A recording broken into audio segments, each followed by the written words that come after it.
BCom third year आर्थिक प्रशासन एवं वित्तीय प्रबंध, economic administration and financial management, project planning and budgetary control, chapter 1 project planning and introduction. इसमें हमने पढ़ लिया था प्रोजेक्ट के ऑब्जेक्टिव्स, उनको हम डिस्कशन में लेंगे आज। फर्स्ट उद्देश्य है धारणक्षम उद्देश्य रिटेंटिव ऑब्जेक्टिव्स। ये उद्देश्य प्रोजेक्ट के लिए उपलब्ध संसाधनों जैसे कि money, time, power, equipments and efficiency आदि के धारण एवं संरक्षण से संबंधित होते हैं, यानी कि ये साधन को ध्यान में रख के बनाए जाएंगे। अवाप्ति उद्देश्य इक्विजिटिव ऑब्जेक्टिव्स, इनमें उन संसाधनों की अवाप्ति शामिल है जो संगठन अथवा प्रबंधकों के पास नहीं है, अर्थात इस परियोजना के लिए या इस प्रोजेक्ट के लिए मैनेजमेंट के पास में जो रिसोर्सेज नहीं है उन सब से रिलेटेड ऑब्जेक्टिव्स को हम इसमें शामिल करेंगे। इकोनॉमिक ऑब्जेक्टिव्स परियोजना से जनित लाभों के रूप में ये होते हैं। ये स्पेशली किस चीज़ से रिलेटेड होंगे? वित्तीय लागतों एवं लाभों से, फाइनेंशियल कॉस्ट एंड प्रॉफिट्स। ये पूंजीगत व्यय तथा रखरखाव व्यय के रूप में परियोजना द्वारा उपभोग किए जाने वाले संसाधनों का निर्धारण करते हैं। अब बात करते हैं परियोजना के आखिरी उद्देश्य सामाजिक उद्देश्य। परियोजना की सामाजिक लागत एवं लाभ पहलू के अनुरूप ये होंगे कि उस परियोजना की सामाजिक लागत क्या आ रही है तथा उस परियोजना से विशेष रूप से सामाजिक लाभ क्या होने वाला है। सामाजिक परियोजना उद्देश्य राष्ट्रीय अर्थव्यवस्था पर परियोजना के संपूर्ण प्रभाव जानने की दृष्टि से मूल्यांकन करने की प्रक्रिया है। यह राष्ट्रीय अर्थव्यवस्था पर भी यह देखा जाएगा कि इस परियोजना का क्या प्रभाव होगा और उसका मूल्यांकन किस प्रकार से हम समझ सकते हैं। एक सामान्य परियोजना के उद्देश्य इस प्रकार से हैं कि वह मापनीय हो, मूर्त हो तथा सत्यापन योग्य हो, वास्तविक एवं प्राप्य हो। जो परियोजना काल्पनिक और अप्राप्य है तो उस परियोजना के यथार्थ में लाने का या उसको क्रियान्वित करने का कोई उद्देश्य ही नहीं है, कोई सार ही नहीं है तथा परियोजना संसाधन सीमाओं में स्थापित की जानी चाहिए। यदि वो संसाधन सीमाओं से बाहर जा रही है तो भी उसका कोई औचित्य नहीं है। परियोजना उपलब्ध एवं अपेक्षित संसाधनों के अनुरूप ही होनी चाहिए। अनुपलब्ध संसाधनों के अनुरूप होगी तो फिर उन संसाधनों को प्राप्त करने के लिए एक्स्ट्रा कॉस्ट आएगी और एक्स्ट्रा मेहनत होगी तथा परियोजना संगठन योजनाओं, नीतियों एवं प्रक्रियाओं के अनुरूप होनी चाहिए। सिंपल सी बात है, जो ऑर्गेनाइजेशन की प्लानिंग से प्रोसेस है, पॉलिसीज़ है, उनके अकॉर्डिंग भी वो परियोजना को ध्यान में रखा जाना चाहिए किसी भी परियोजना के उद्देश्य बनाने के लिए कि हमारी नीतियाँ क्या क्या है, उसके अकॉर्डिंग ही वो काम हो तो ज़्यादा बेटर और ज़्यादा एफिशिएंसी से होगा। अब बात करते हैं परियोजना के प्रकार, टाइप्स या क्लासिफिकेशन ऑफ प्रोजेक्ट्स। प्रोजेक्ट्स को विभिन्न विद्वानों ने अलग अलग रूप से वर्गीकृत किया है। अखिल भारतीय वित्तीय संस्थानों ने परियोजनाओं को उनकी प्रकृति एवं जीवन चक्र के आधार पर वर्गीकृत किया है। वो इस प्रकार से है: परिमाणवाचक एवं गैर परिमाणवाचक परियोजनाएं, quantifiable and non quantifiable projects. अब परिमाणवाचक परियोजनाएं कौन सी होंगी? जिनमें लाभों का विश्वसनीय मूल्यांकन किया जा सके, जैसे कि औद्योगिक विकास, विद्युत सृजन एवं खनन विकास से संबंधित परियोजनाएं। अब इनमें क्या होगा? लाभों का विश्वसनीय मूल्यांकन से अर्थ क्या है कि इन परियोजनाओं में जब परियोजना का मूल्यांकन किया जाएगा तो ये स्पष्ट तौर पे देखा जा सकता है कि उस परियोजना या उस प्रोजेक्ट को लगाने से इसमें इतना फ़ायदा हो रहा है अथवा नहीं हो रहा है, यानी कि डेटा में वो एकदम करेक्ट सिचुएशन पता रहेगी। जबकि गैर परिमाणात्मक परियोजनाएं वे होंगी जिनमें लाभों का विश्वसनीय मूल्यांकन संभव नहीं है, जैसे कि स्वास्थ्य, शिक्षा एवं सुरक्षा परियोजनाएं। अब है क्षेत्रीय परियोजनाएं। क्षेत्रीय सिंपल है, क्षेत्र के आधार पर परियोजनाओं का वर्गीकरण। कैसे? इस प्रकार से। योजना आयोग के अनुसार कृषि एवं संबद्ध क्षेत्र, एग्रीकल्चर एंड अलाइड सेक्टर, सिंचाई एवं विद्युत क्षेत्र, irrigation and power sector, industry and mining, उद्योग एवं खनन, ट्रांसपोर्ट एंड कम्युनिकेशन, यातायात एवं संवहन संचार, सोशल सर्विस, सामाजिक सेवा एवं विविध अदर सेक्टर्स। अब बात करते हैं अगली टाइप का, वो है तकनीकी आर्थिक परियोजनाएं, टेक्नो इकोनॉमिक प्रोजेक्ट्स। अब इनके भी 3 टाइप्स हो गए हैं। कारक सघन जनित वर्गीकरण, फैक्टर इंटेंसिटी ओरिएंटेड क्लासिफिकेशन। इसमें तीव्रता या प्रबलता को वर्गीकरण का आधार माना जाता है। ये परियोजनाएं या तो कैपिटल इंटेंसिव या श्रम सघन अर्थात लेबर इंटेंसिव, यानी कि इनमें ये देखा जाएगा कि एक परियोजना में या तो पूंजी अधिक होगी, श्रम कम होगा, या श्रम अधिक होगा, पूंजी कम होगी। इनमें संयंत्र एवं मशीनरी अथवा मानव संसाधनों में बड़ी मात्रा में की आवश्यकता होती है। क्यों? क्योंकि ये फैक्टर इंटेंसिटी ओरिएंटेड क्लासिफिकेशन है, यानी कि कारक सघन जनित है ये। अब है कारणत्व जनित वर्गीकरण, कैजुएशन ओरिएंटेड क्लासिफिकेशन। इसमें परियोजनाओं को मांग आधारित अथवा कच्ची सामग्री आधारित परियोजनाओं में विभाजित किया जाता है, क्योंकि किसी भी परियोजना को प्रारंभ करने में कुछ माल या सेवाओं की अनुपलब्धता एवं उनकी मांग अथवा कुछ कच्ची सामग्री या योग्यता प्रमुख कारण होता है। इस प्रकार के वर्गीकरण में किसी भी प्रोजेक्ट को शुरू करने से पहले हमें उसमें रॉ मटेरियल या सर्विस की जरूरत पड़ेगी। अब तकनीकी आर्थिक का लास्ट है आकार जनित वर्गीकरण। इसमें क्या होगा? विनियोग का आकार वर्गीकरण का आधार होता है। जैसे इसको हम ऐसे समझे, large scale projects, medium size projects and small scale projects. अब है वित्तीय संस्थाओं का वर्गीकरण। अखिल भारतीय एवं राज्य वित्तीय संस्थान परियोजनाओं का वर्गीकरण उनकी आयु, अनुभव एवं उद्देश्य जिसके लिए परियोजना बनाई गई है के आधार पर करते हैं। ऐसी परियोजनाओं के भी 2 टाइप्स कर दिए हैं, प्रॉफिट ओरिएंटेड लाभ जनित एवं सर्विस ओरिएंटेड सेवा जनित प्रोजेक्ट्स।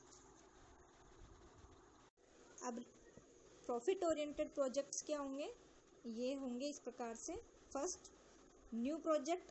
अब न्यू प्रोजेक्ट में क्या होगा? एकदम नया प्रोडक्ट लाया जाएगा जिसकी ग्राहकों की ओर से डिमांड है, या फिर मार्केट में पहले से जो प्रोडक्ट है जिसकी मांग आपूर्ति से अधिक है, मीन्स डिमांड सप्लाई से ज़्यादा है, तो उसके लिए न्यू प्रोजेक्ट लाया जाएगा। और इस प्रोजेक्ट में स्पेशल योग्यता की ज़रूरत पड़ेगी। और यह परियोजना या प्रोजेक्ट कब स्वीकार किया जाएगा?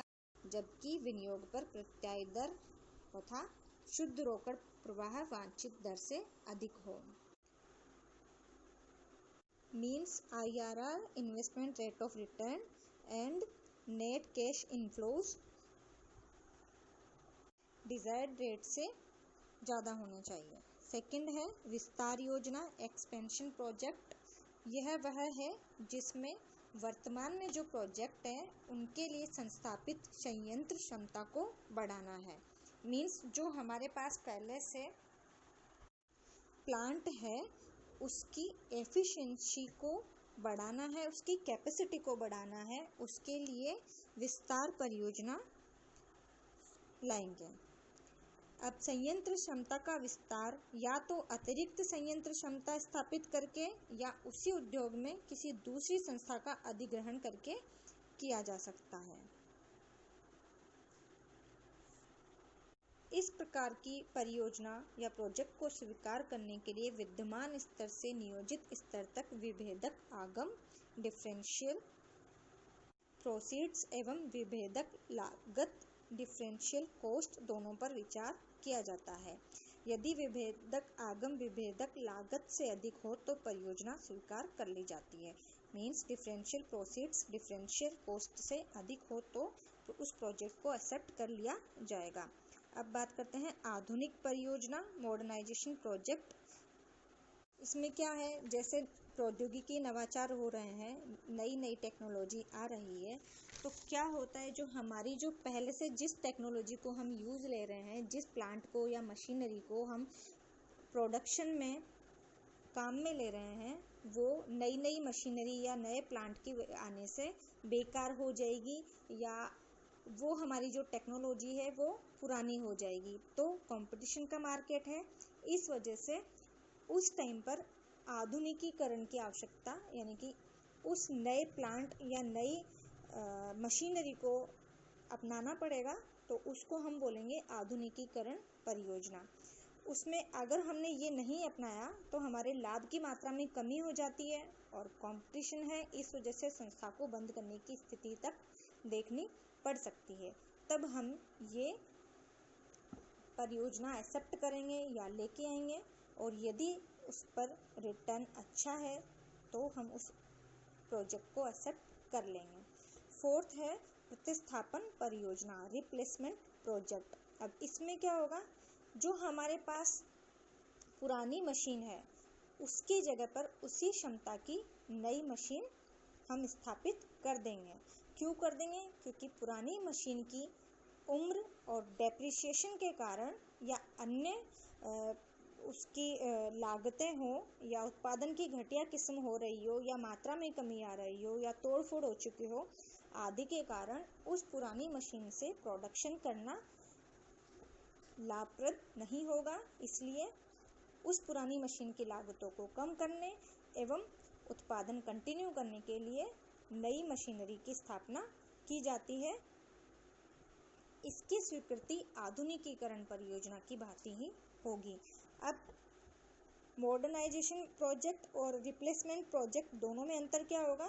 अंतर ये है कि प्रतिस्थापन योजना का उद्देश्य तो उसी या उच्च क्षमता की पुनः प्राप्ति है, यानी कि उसी प्रकार की मशीन हम दोबारा ला रहे हैं, जबकि आधुनिकीकरण में क्या है, कार्यकुशलता को बढ़ावा देना और लागत को कम करना है। उसके लिए मार्केट में जो नई टेक्नोलॉजी की मशीन आई है उसको हमें उपयोग में लेना है, काम में लेना है।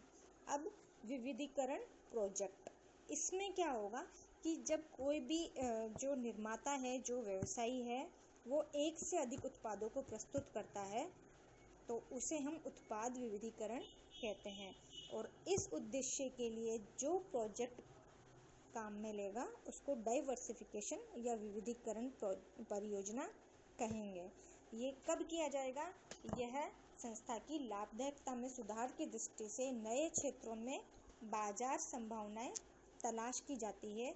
मीन्स हमने पहले, ये ऐसे समझ लो, हैवेल्स पहले एसी निर्माण में था और अब उसने बाजार में नई नई संभावनाएं तलाशी, तो वो जैसे फ्रिज भी बना रहा है या और भी अन्य कोई इलेक्ट्रॉनिक सामान बना रहा है, तो इसको हम विविधीकरण परियोजना का नाम देंगे।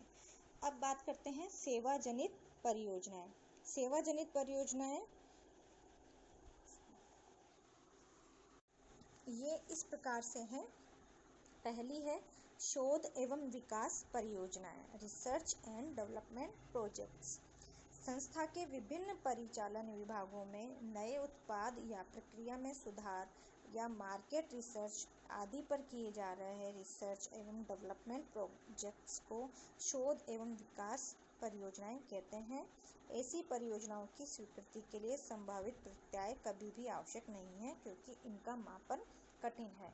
अब ये कौन से प्रोजेक्ट्स हैं? ये वो प्रोजेक्ट्स हैं जिनके द्वारा हम कंटिन्यू मार्केट में रिसर्च कर रहे हैं, हमारे प्रोडक्ट के बारे में जान रहे हैं, या उसमें इम्प्रूव के लिए कि कस्टमर की क्या राय है, या कंपटीशन मार्केट में अन्य कंपनियां किस प्रकार से उस प्रोडक्ट को बना रही हैं या उनका एडवर्टाइजमेंट का तरीका क्या है, ये सब चीज़ें इसमें ध्यान में रखी जाती है। सेकंड है कल्याणकारी परियोजनाएं, वेलफेयर प्रोजेक्ट्स। इनमें होगा कैंटीन, आवास, चिकित्सालय आदि परियोजना में विनियोजन कर्मचारियों तथा स्टाफ का मनोबल बढ़ाने के लिए किया जाता है। इनका मूल्यांकन कठिन है।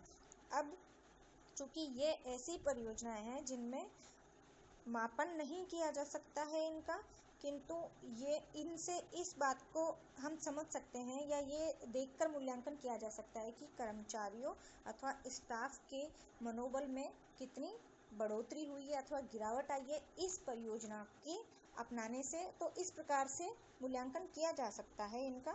शैक्षणिक परियोजनाएं, कर्मचारियों की कार्यकुशलता में सुधार के लिए शैक्षणिक एवं प्रशिक्षण परियोजनाओं में विनियोजन किया जाता है।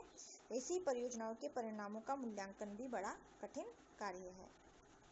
अब इसको आप ऐसे भी समझ सकते हो, न्यू एग्जाम्पल, कोविड आया है तो आप लोग तो ऑफलाइन क्लासेस संभव नहीं है, इसलिए ऑनलाइन क्लासेस के माध्यम से नया प्रोजेक्ट लाया गया है। अब ये न्यू कॉन्सेप्ट है तो न्यू कॉन्सेप्ट में मूल्यांकन इसका थोड़ा टफ होगा, लेकिन हो जाएगा। फोर्थ है प्रतिष्ठा परियोजनाएं, प्रेस्टीज प्रोजेक्ट्स। जनता में अनुकूल धारणा बनाने के लिए इस तरह की परियोजनाओं जैसे कि अतिथि गृह का निर्माण, गेस्ट हाउस, शानदार प्रशासकीय भवन आदि में विनियोग किया जाता है। अब हम परियोजना जीवन चक्र, प्रोजेक्ट लाइफ साइकिल को पढ़ेंगे। इसकी मुख्यतः 6 अवस्थाएं होती है। परियोजना अभिज्ञान या परिकल्पना, आइडेंटिफिकेशन और कॉन्सेप्शन, परियोजना निरूपण या विश्लेषण, फॉर्मुलेशन और एनालिसिस, परियोजना मूल्यांकन, अप्रेजल, परियोजना चयन, सिलेक्शन, परियोजना क्रियान्वयन, इम्प्लीमेंटेशन, परियोजना अनुश्रवण एवं पुनरीक्षण, रिव्यू एंड मॉनिटरिंग। ये 6 अवस्थाएं हैं। इन 6 अवस्थाओं का डिस्कशन सिंपल सा ये है कि परियोजना अभिज्ञान अथवा प्रोजेक्ट आइडेंटिफिकेशन नेक्स्ट पार्ट में डिस्कस करते हैं। BCom 3rd year